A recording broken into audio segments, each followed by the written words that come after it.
The beauty and calm of American Fork Canyon has been a place of gathering for thousands of years, including Native American tribes. Generally classified as what we would call a Fremont era pictograph.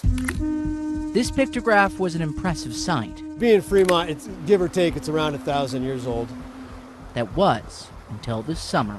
The damage to this site was reported by the Utah Cultural Site Stewards. It's legislated in the state code to monitor archaeological sites for vandalism, theft, looting, damages like this. Local archaeologist Tom Flanagan couldn't believe it when he saw the damage. For that last 1,000 years, people had enough respect of this on all angles to actually leave it alone and respect it. Fast forward 1,000 years later, and now we unfortunately have this action happening. The level of vandalism that this panel experienced, to go from no vandalism, or sometimes you might see a little thing show up here and there, but to be targeted this hard. The level of focus and intention on this one is particularly disturbing. Neither could Utah public archaeologist Ian Wright. You know, for those of us who live here, people who recreate here, people visiting here, protecting and safeguarding our cultural resources is something that we value. Flowers, handprints, figures, hearts, and even a sign that reads "First Guy Here," complete with signatures of the vandals. The damage is extensive. So now begins the process of how to fix it. We were able to bring out one of the world's leading conservators to look at this site and to see what can be done to try to mitigate the damages to it. For that, they turned to Claire Dean. The main figure is right in here. It's a Fremont figure. We refer to them as Fremont figures. Like that, and then there's another one down here. Unfortunately, she's seen a lot of vandalism, but this one is disheartening. So the red marks here are almost certainly lipstick.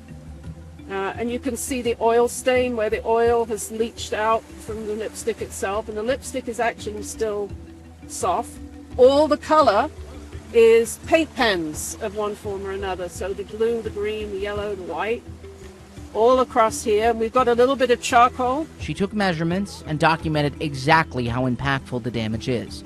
Then with the state and the Forest Service, they'll figure out how to clean it up. In my experience, which is extensive, sadly, this is an awful lot of work, and it may not be possible to remove it completely. You may end up with a stain left behind. It's a heartbreak. This is multiple days of work. Native American pictographs and petroglyphs are all over Utah, unfortunately all facing vandalism.